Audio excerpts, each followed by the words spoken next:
Welcome, everybody. We're going to get started here on our follow-up to Professor Mannering's very intriguing AI discussion. We have a great panel here to give some presentations on the future of AI, what AI means to the future of transportation. And we've got, on the agenda, we have Ryan Kalo, although I don't believe Ryan's here, so we're going to have a little bit of extra time for question and answer. My name is Bruce Haldors, by the way. I'm with Transpo Group.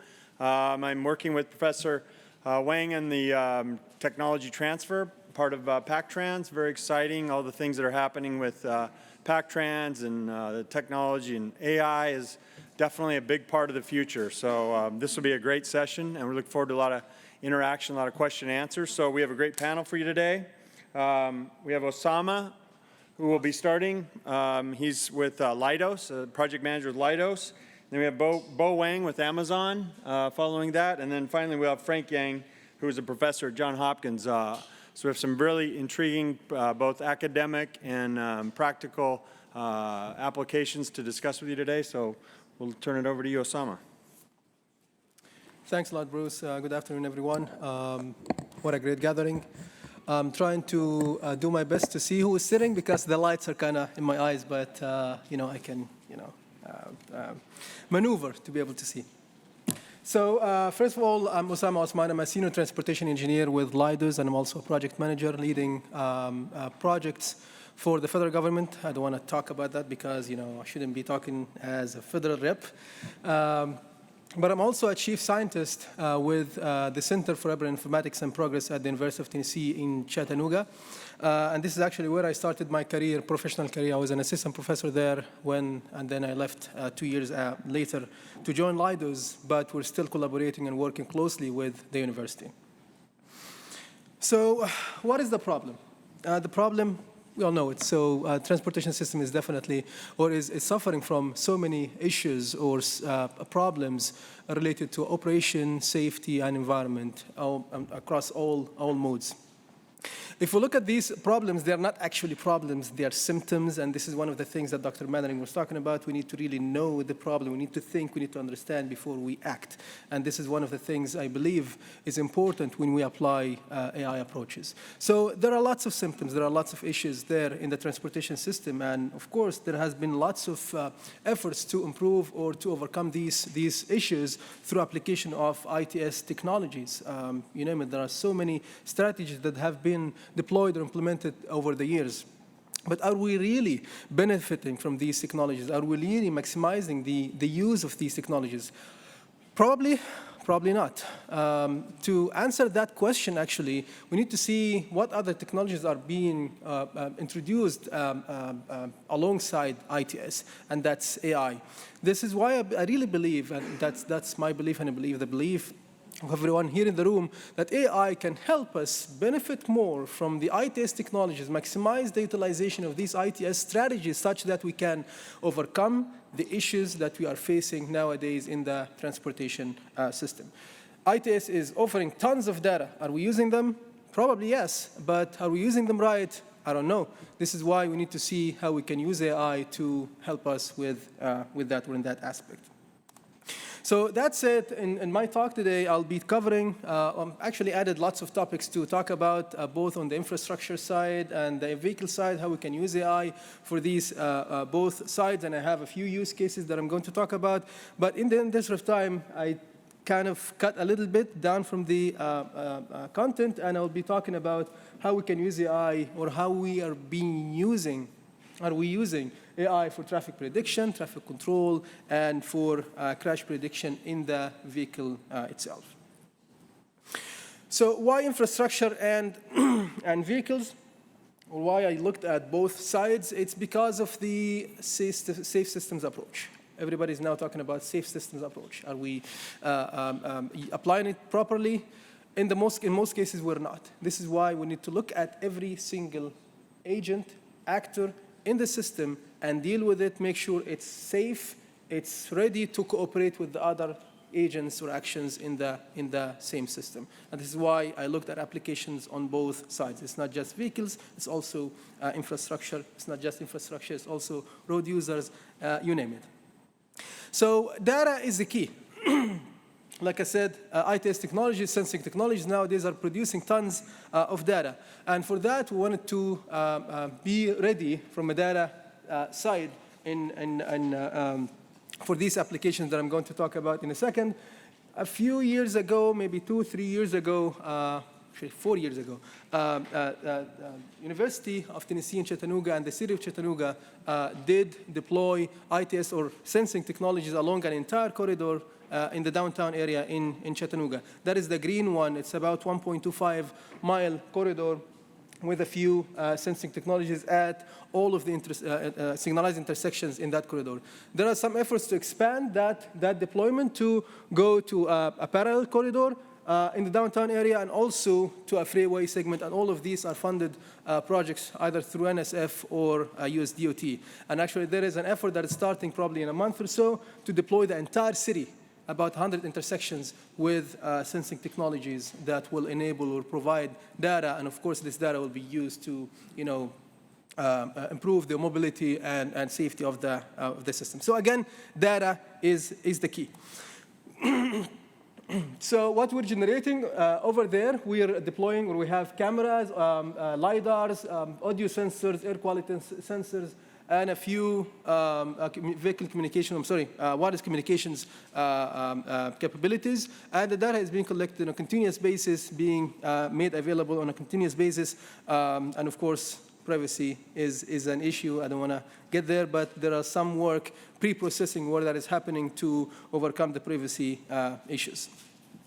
So with this data, like I said, we made the data available, and then we started to see what can be done with AI, with this data, with this sensing technologies. How can we utilize, how can we maximize the use of these traffic control systems that are deployed in the city through that data?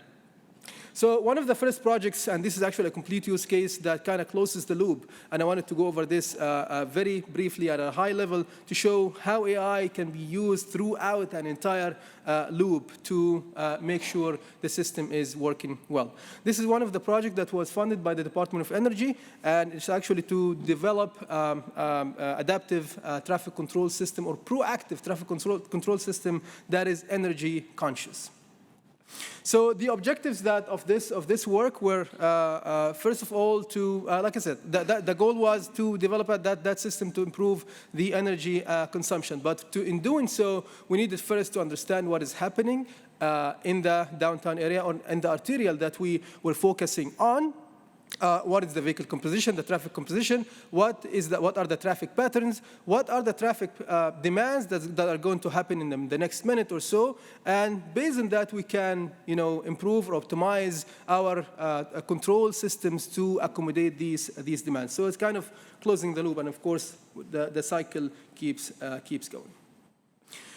The first piece was to, like I said, do vehicle classification, and this is one of the main, I would say, areas that a lot of people are working on, computer vision. AI has been used a lot for that area through the cameras that are deployed throughout many areas. So we wanted to see, like I said, what is the traffic composition, how many trucks do we have, how many buses do we have, how many vehicles do we have, and this is very important for us to, when we're dealing with energy consumption or fuel consumption, we can't just assume that we have that number of vehicles. Once we understood the vehicle or the traffic composition, we wanted to predict traffic or predict traffic volumes or movements at all of the intersections in the entire corridor. For that, we applied one of the, again, famous approaches that a lot of people are using, sometimes overusing the graph neural networks approach, and we simulated or modeled the entire corridor as a graph, and of course that is very important for us to know how each intersection or the demands at one intersection are impacting the demands at another intersection. That relationship, understanding that relationship, capturing that relationship was key for us in that piece to predict the traffic demands in the future along the entire corridor. So we used graph neural networks And the results were really promising.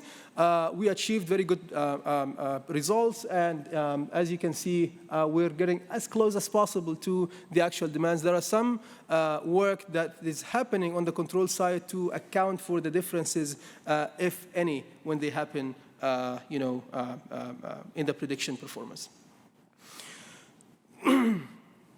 So now we understood the traffic composition. We understood how much traffic we would be having in the next or in the future, the foreseen future, 1 minute, like I said, or 2 minutes, or 3 minutes.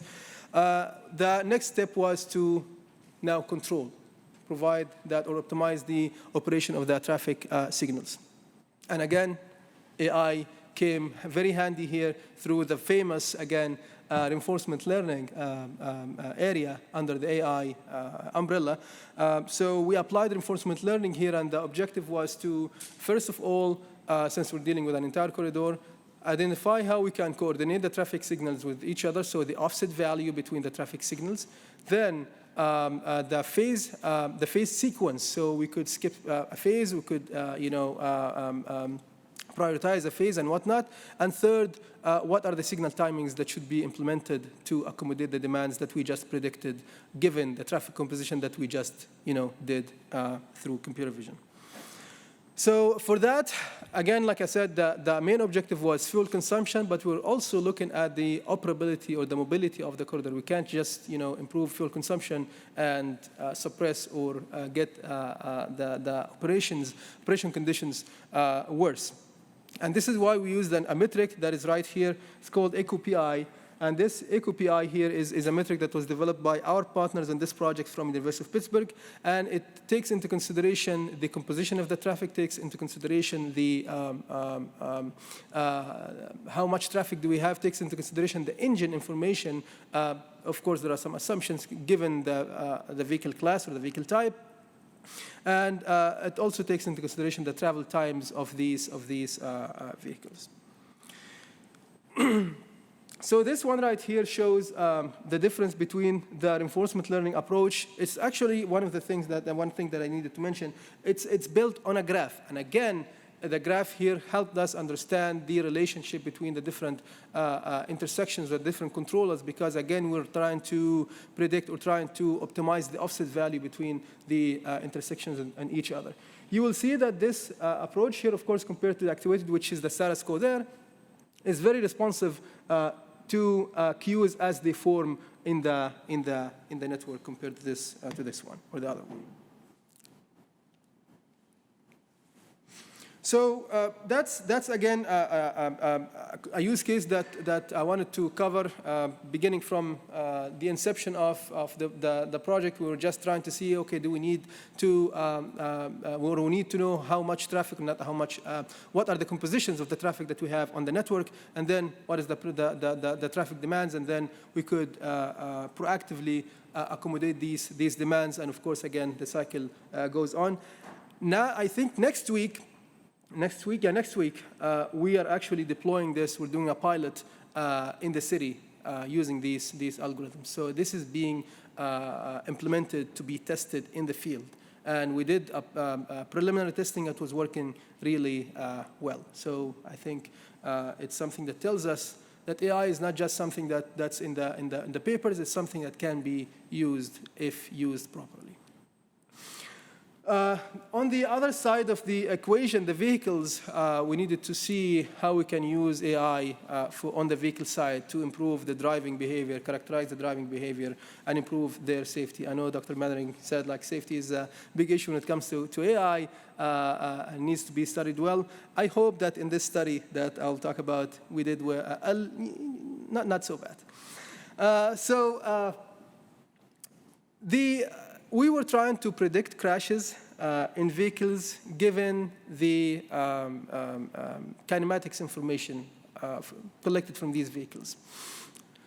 Nowadays, we're collecting this information. All the insurance companies, they can add this little device to monitor your driving behavior and give you discounts and whatnot. Also, there are some studies, big studies, that have been conducted to collect data from vehicles as they travel during their normal commutes. And one of these studies is SHARP2 NDS data. One of the things that we thought about when we looked at the data was, okay, any crash is preceded for the most part, preceded by some turbulence in the vehicle kinematics that, if captured in time, could help us predict the crashes and potentially prevent those crashes. So we wanted to see whether we can capture these turbulences in the vehicle kinematics, hence predict the crashes ahead of time.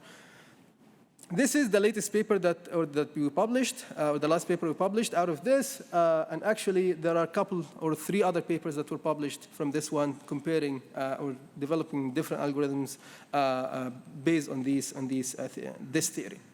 So we went with that theory, that thought, and we thought, okay, let's develop or use deep learning here to help us capture these turbulences, understand these turbulences, and then probably predict the crashes in time.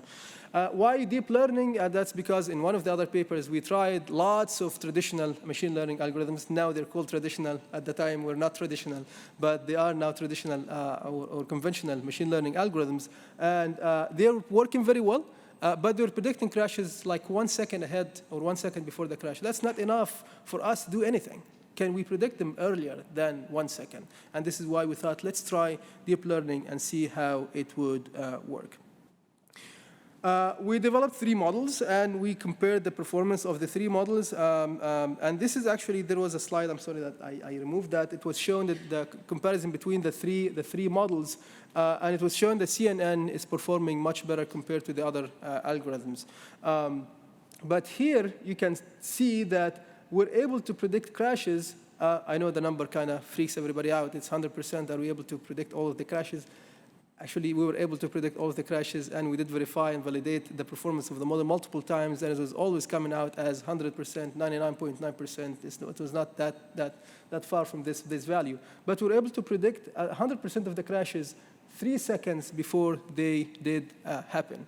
And that tells us that it's doable. We can do that. We can predict these crashes. We can prevent these crashes, because 3 seconds, to some extent, for many people, or a few people, not few, the majority of people, we can send an alert. Maybe the vehicle itself could adjust if it's autonomous. Of course, that is a different area that we need to work on. But the driver could be alerted and could do something to avoid that crash. That figure right here is showing a crash event, and it's showing these turbulences that we were talking about. As you can see, over some time that we call the turbulence horizon, there are some changes happening in the vehicle trajectory or in the vehicle kinematics, which is what these models were able to capture and predict the crash ahead of time, like I said, 3 seconds before the crash did take place. I don't know how much time I have, but okay, perfect. So I'm glad that I did cut down from the content. Okay.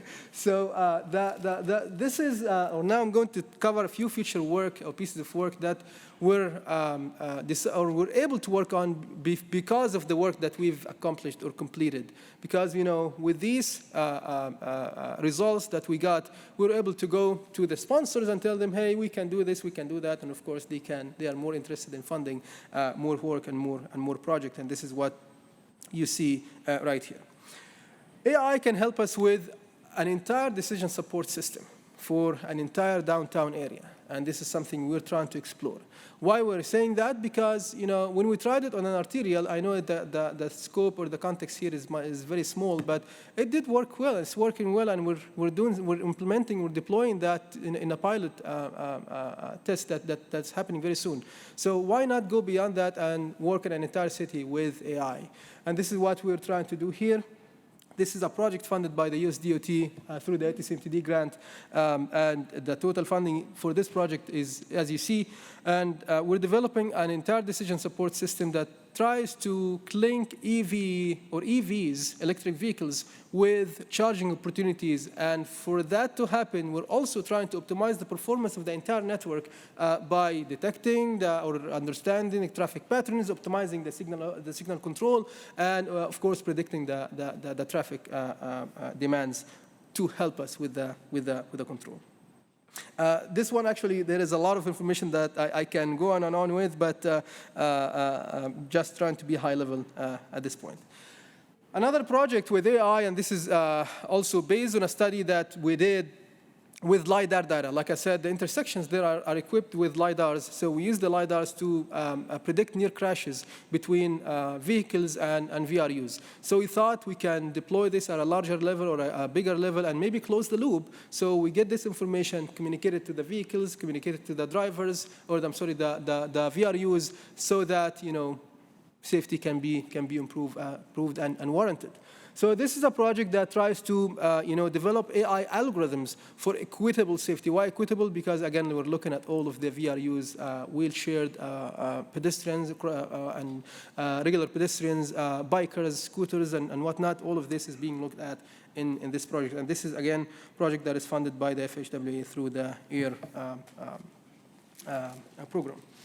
So to close, transportation system is again faced with lots of issues, symptoms to bigger problems. Those bigger problems are related to the infrastructure, related to the vehicles. When they talk about the safe systems approach and the vehicle side specifically, they say, okay, the vehicles are much bigger now, and this is one of the things that are compromising safety.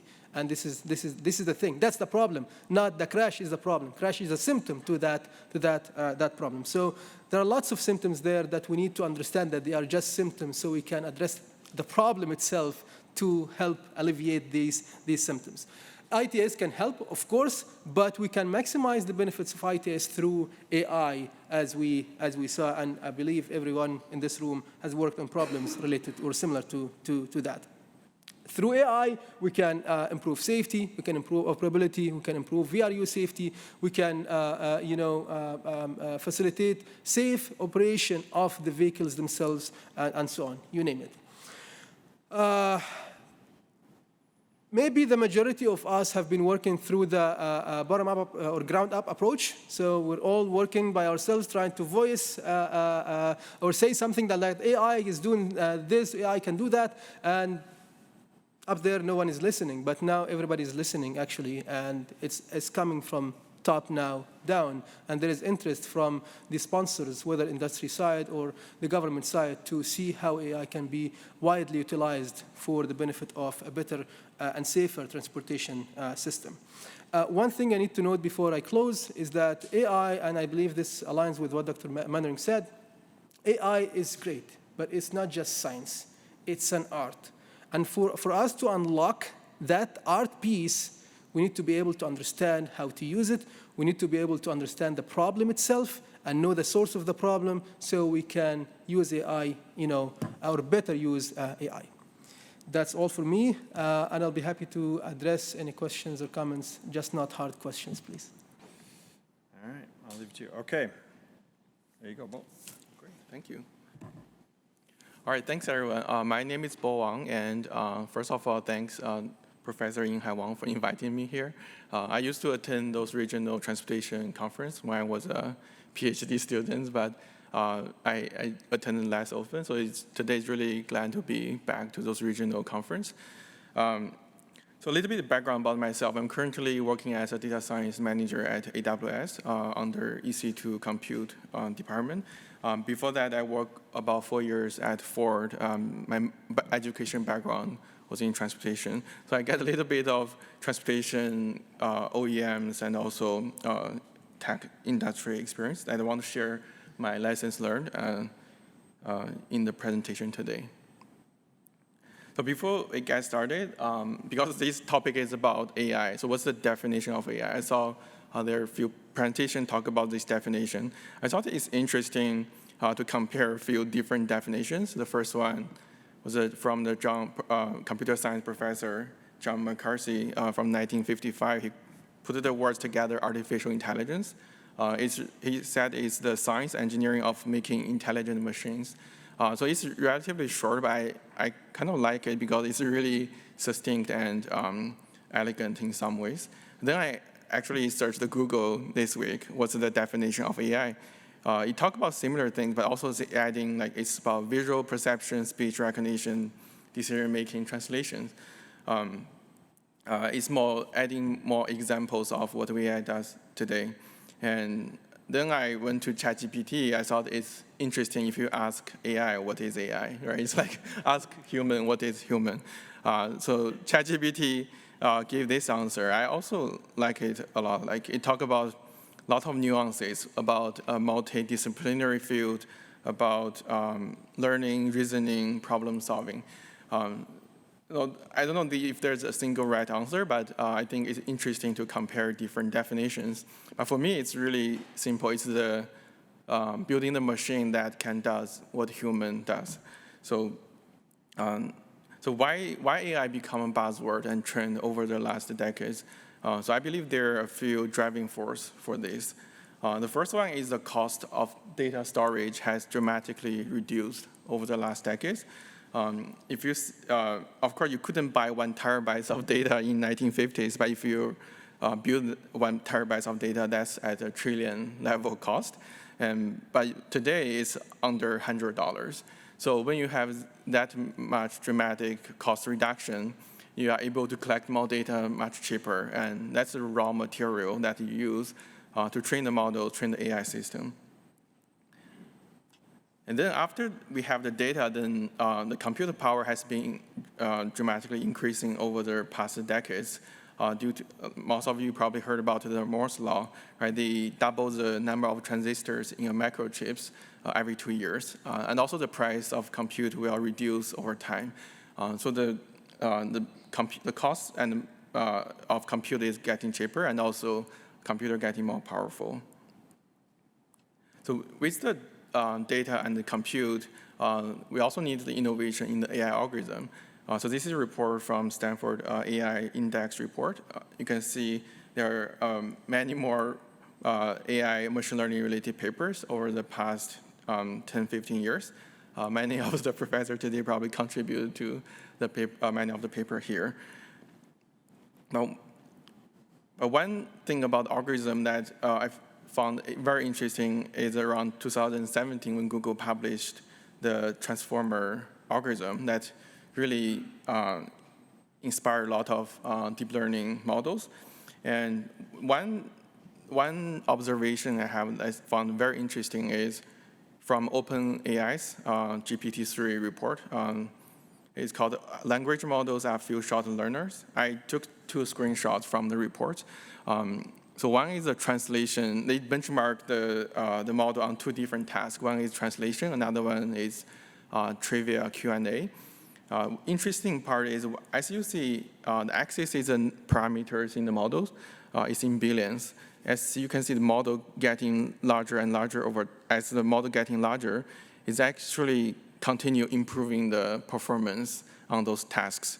And even with 175 billion parameters, we don't see clear sign of saturation.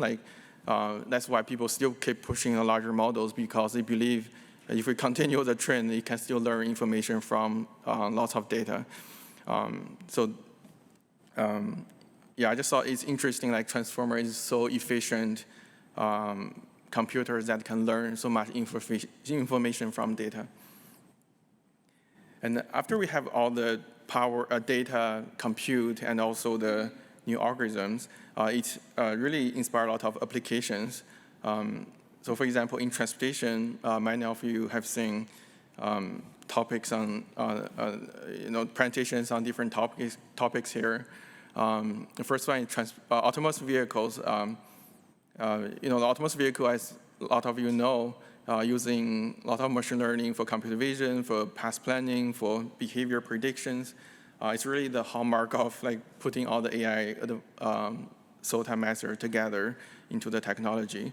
Then you have the traffic roadway safety applications that Osama actually gave a lot of good examples in the previous presentation. Then we have the logistics applications, like with demand forecasting, route optimization, predictive maintenance, a lot of innovation on the logistics side. Even for regular consumers, they can use a lot of driver technologies with navigation apps and advanced driver assistance systems. So AI is really already embedded into a lot of transportation system, integrating into people's daily life. So I don't plan to go to too much details because each topic could be its own conference, right? But I want to talk a little bit about my experience of building and deploying AI system at industry. So the first thing I want to talk about is why it's important working backwards from users' problem. So when we get some new cool technologies, usually we say, hey, there's a really new shining toys, for example, like ChatGPT. Then we start thinking about what we can do with this technology. After we try it, we try to explain why this technology is useful. So that's like very natural way of people playing around with the new technology. But what I found is the issue with this approach is technology is really a mean to an end. If we emphasize this, we really focus a lot on the mean. We forgot what's really the end we're trying to solve.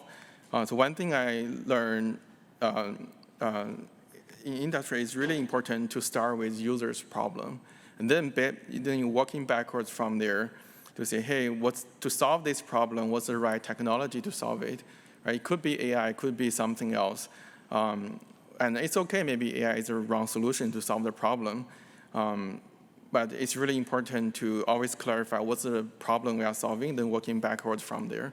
And the same thing happened, there are a lot of startups doing Gen AI work, right? I assume, I'm guessing a lot of them will die over time because they're basically following the first path because they saw the new shiny technology, then trying to do something with it.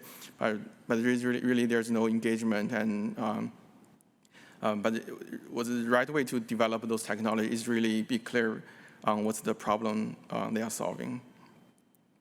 The next one is about once you define a problem, it's really important to distinguish long-range planning versus start small, iterate fast.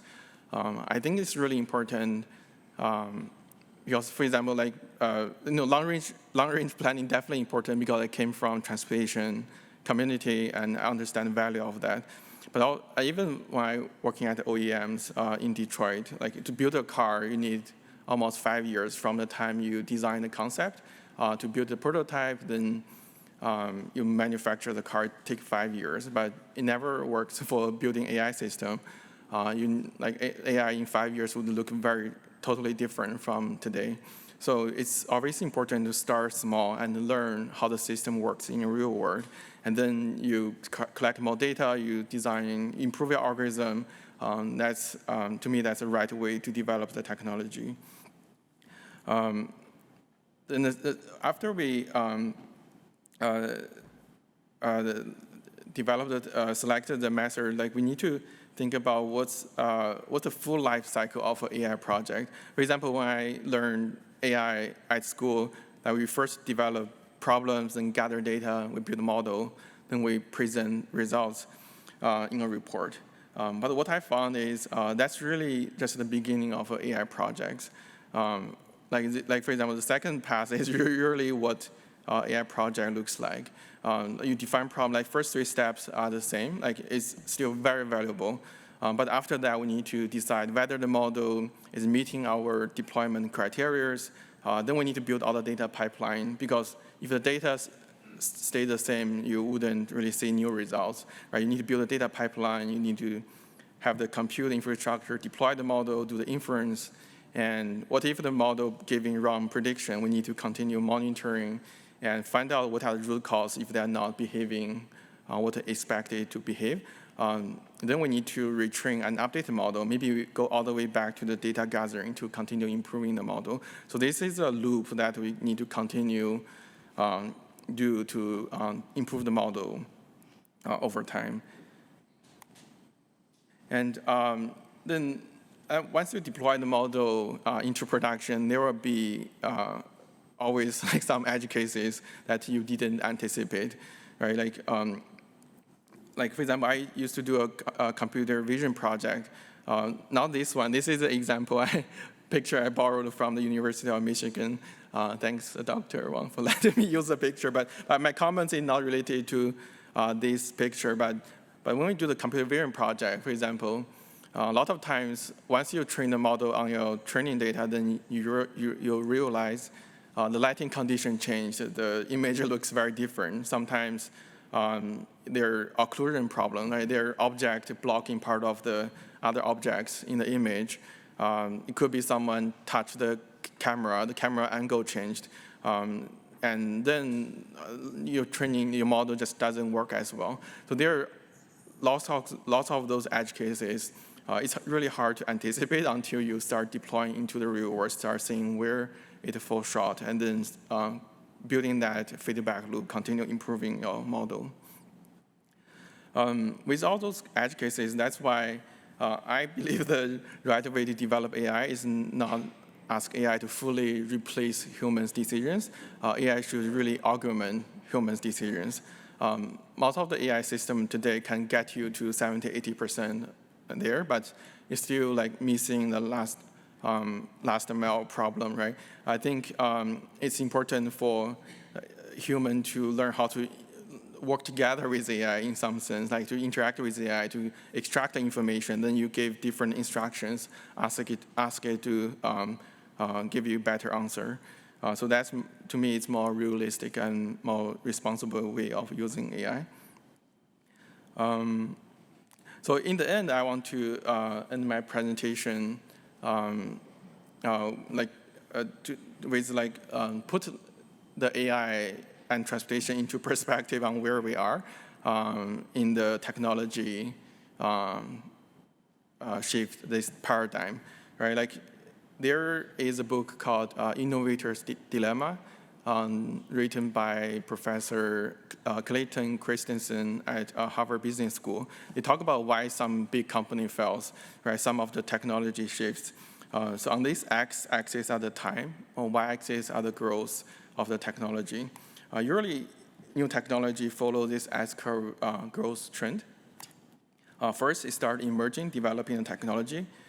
Then it starts scaling, and then there are multiple companies competing in the space, and then technology kind of stabilize and saturated. And what happened is when technologies stop growing fast, then there's really a disruptive technology, like a startup or some other new force that developing new technology to disrupt the original business. So I found it's a really useful framework to think about AI and transportation. For example, because I used to work for OEMs, I think about like using car, for example. You think about like internal combustion engine developed before 1900s, but then the Model T really figure out how do you scale the technology into mass production, and then you have a lot of incremental improvements. Then you have the modern cars start saturating. And I think we are living in a time that there's a new technology curve that's happening that's driven by autonomy, connectivity, electrification, and artificial intelligence. They are really shifting how transportation has been built and designed, and that's really, I believe that's where we are today. So I'm remaining very optimistic and for how where the trajectory can bring us to, and I believe those technology can really help us build sustainable and safer transportation system. That's it for my presentation. Thank you, Bo. Thank you, Bo. It's good. Both Osama and Bo are reminding us that AI is not just science, there's a lot of art. And the good news for all of us, it's not replacing human judgment, and engineers' judgment is still important. So this is really, really encouraging. So next up is Frank Yang. So Frank, come on up and. Okay, so hello everyone, and I'm Frank Yang, and it's great pleasure to be here to present my recent works about predictive analysis for traffic systems. And right now, I'm a research scientist at the Duke University National Science NSF AI Institute, founded by National Science Foundation. And it's called Athena, and it's an AI institute focusing on leveraging network level of collaborative computing, how to support the next generation of AI systems.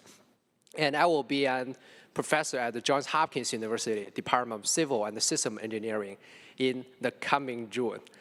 And I feel so excited to come back because I just graduated from University of Washington, worked with my lifetime advisor, Professor In-Hai Wang, and just graduated 3 months ago. So I still feel I come home. And the feeling is fantastic. And let's start about my presentation today. So actually, this work is done, the works I finished at the University of Washington. And the predictive modeling is pretty popular. As Professor Frank Mannering mentioned, that is right now, we always use AI models to help us know some future status. And the research I'm doing for this task is about traffic congestion prediction. It's pretty straightforward. That is, we are facing traffic congestion everywhere, every minute. Like the traffic congestion in Seattle, the traffic congestion in Washington, D.C. And my coming question is, can we use the AI models or customize the AI models to help us doing the traffic congestion predictions? And we know the congestion there, and then we mitigate them. Is that something feasible? And okay.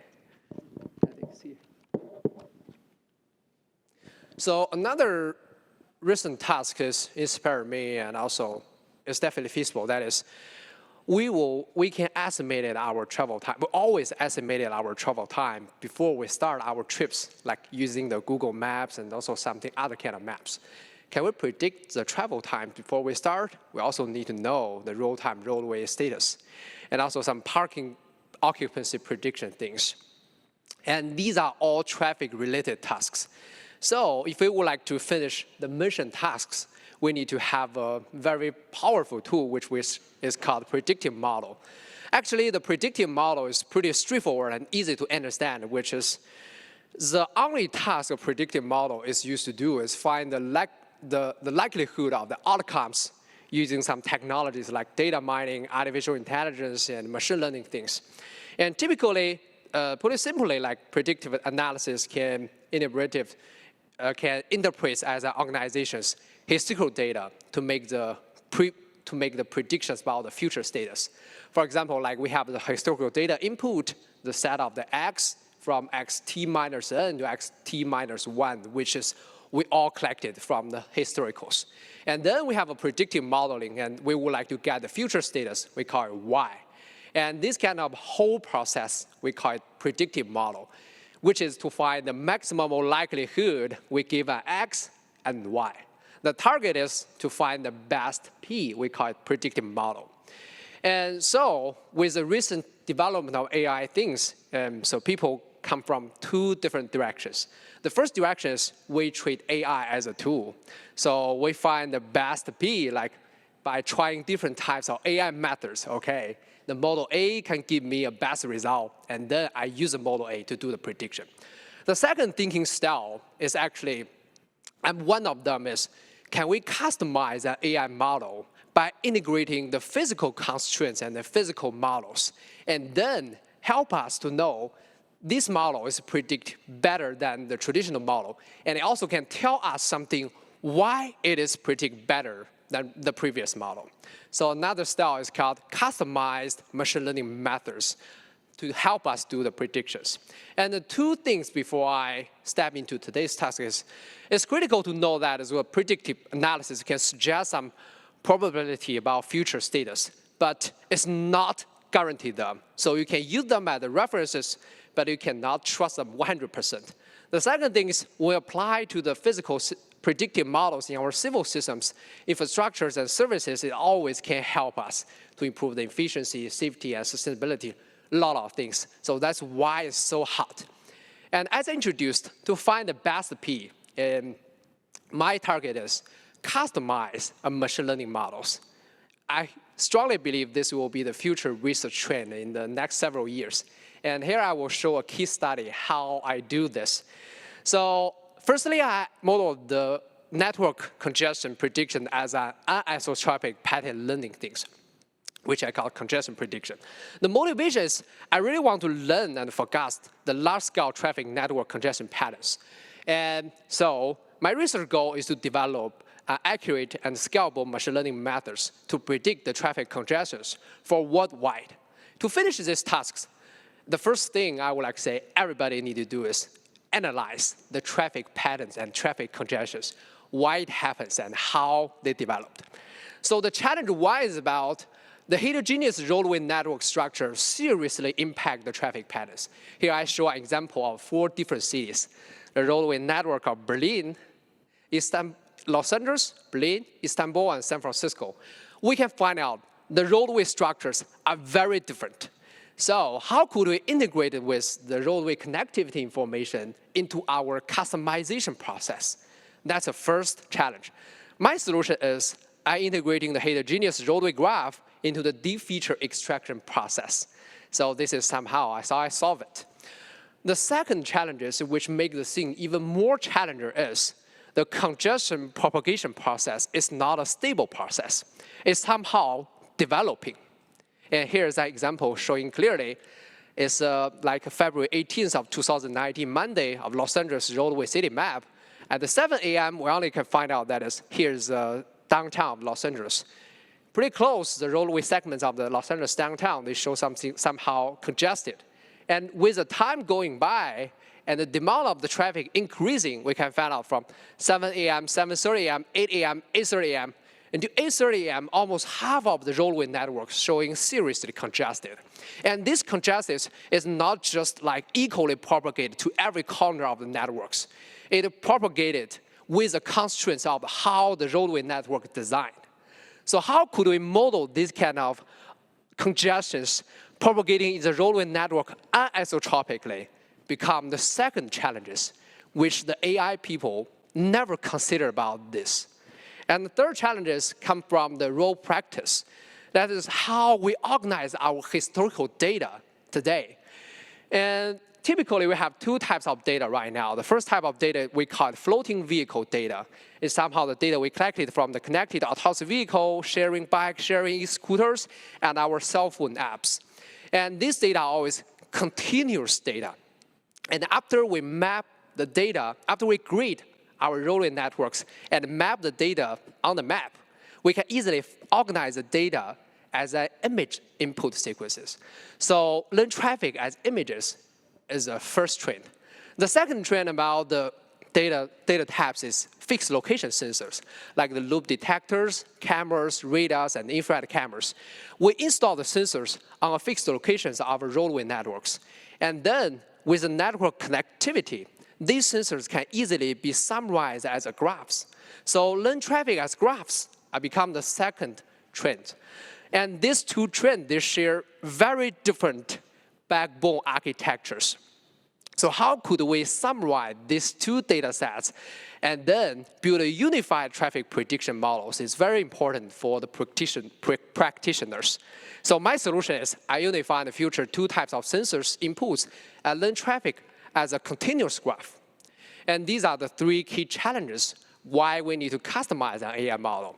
So after we understand this kind of process, I customize the model which is called traffic-informed transformer neural networks, which inputs is historical traffic patterns, and another part of inputs is roadway maps, which is seriously impacted of the roadway networks.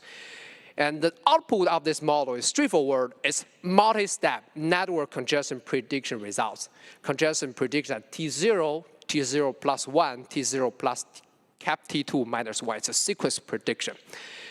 As introduced, the goal of this model is to learn a maximal likelihood estimator that best describes all the samples of small t0 belong to the cap T, which is the interested domain we would like to do the prediction. Here is somehow the mathematical equations.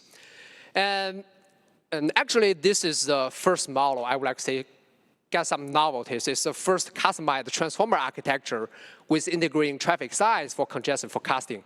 It's also the first model can handle both of the grid-based data and graph-based data as introduced.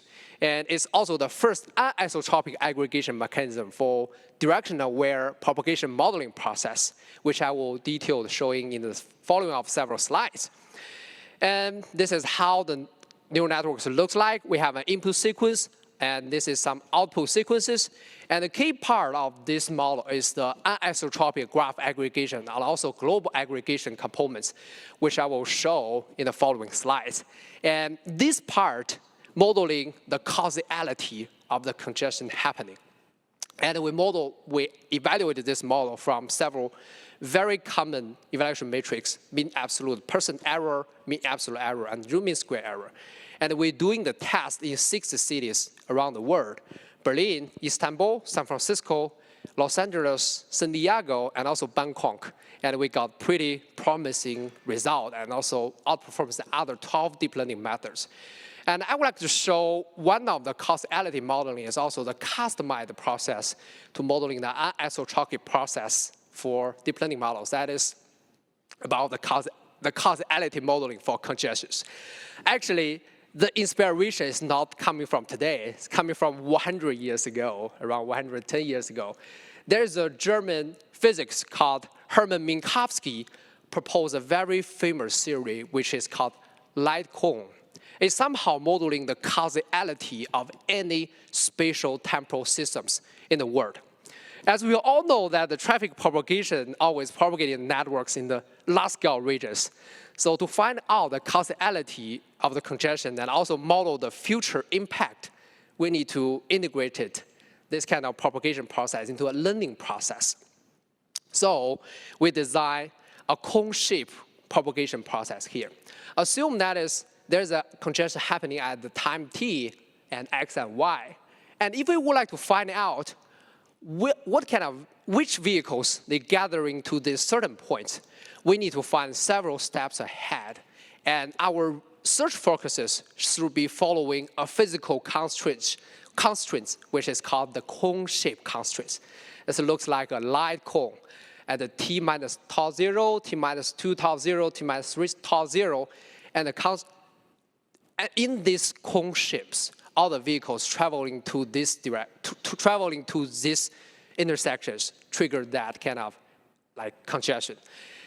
So if we modeling this cone shape propagation in the spatial temporal domain, we have 2 parts of the cone shapes: the past cone, which measuring the causality of what happened to trigger this congestion, and the future cone, which measuring how big the congestion is impacted.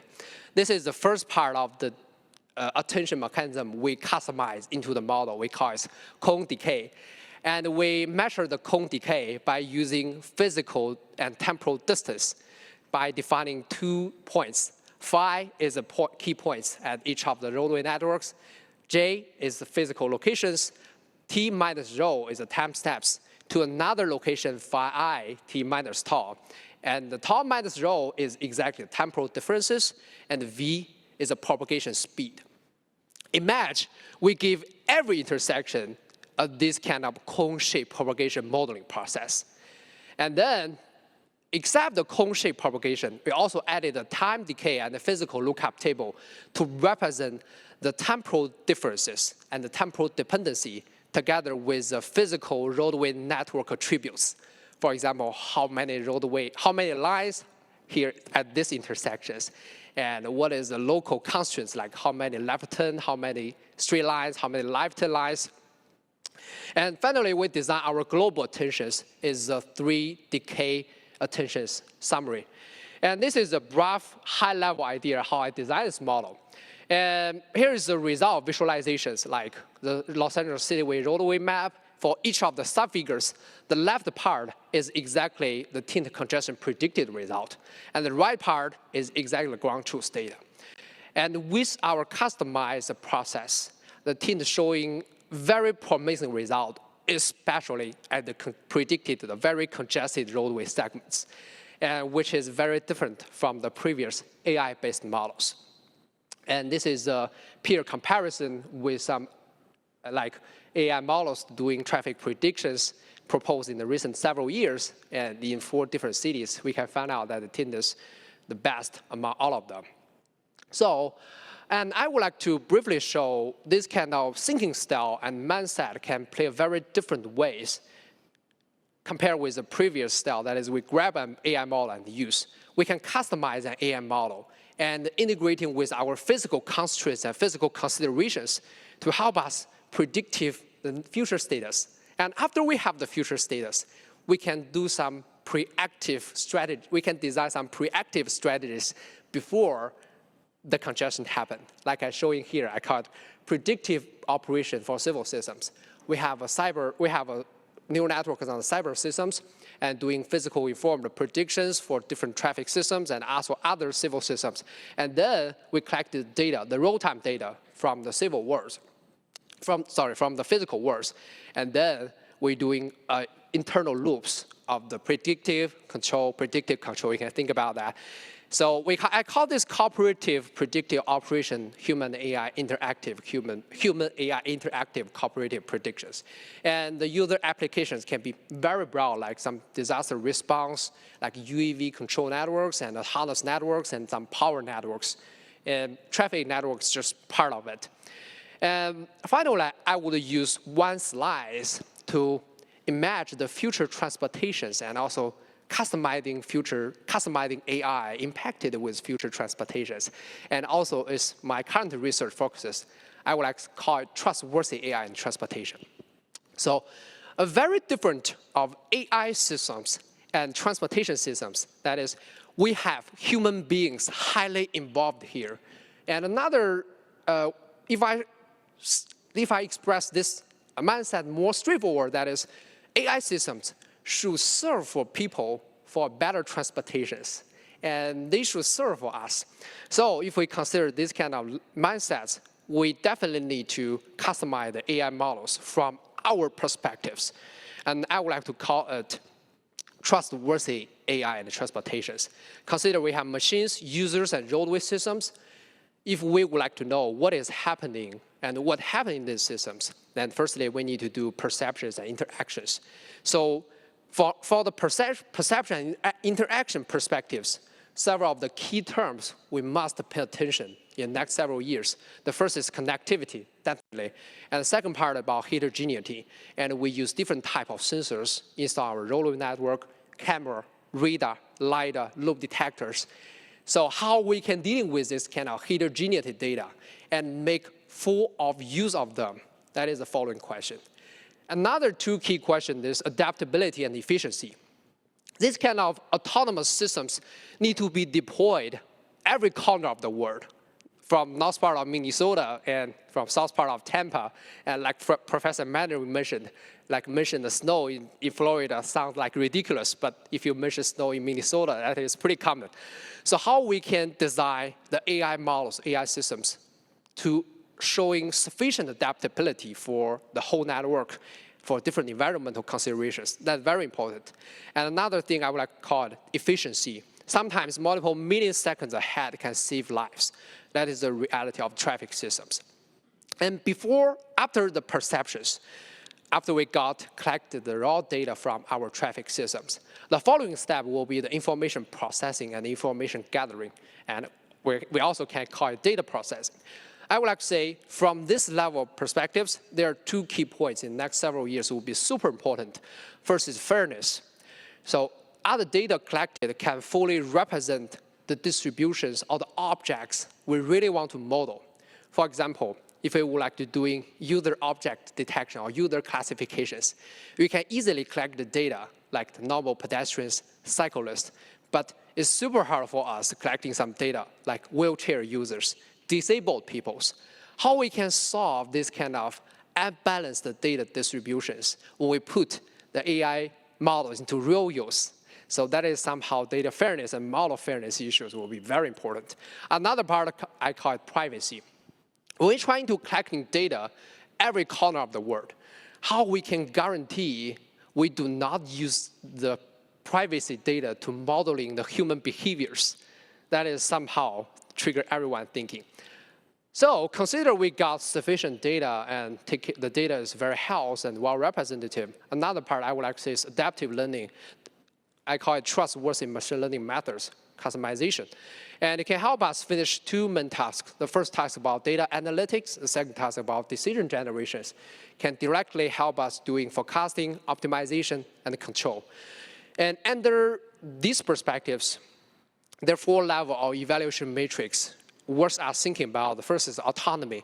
Of course, we would like to have AI system to help us make decisions and also make predictions. The second part is about trustworthiness.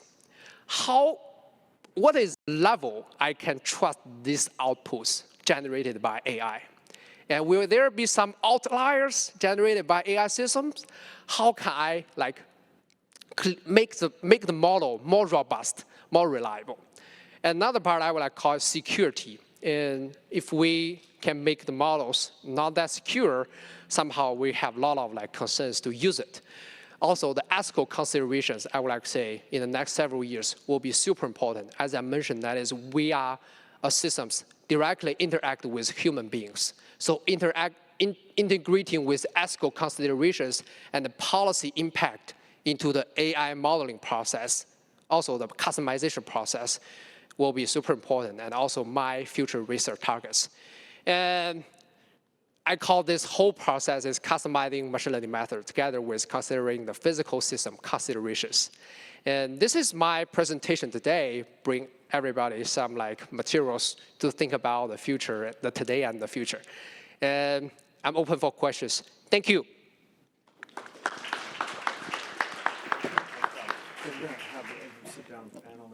Okay, we got a few minutes to take just a couple questions.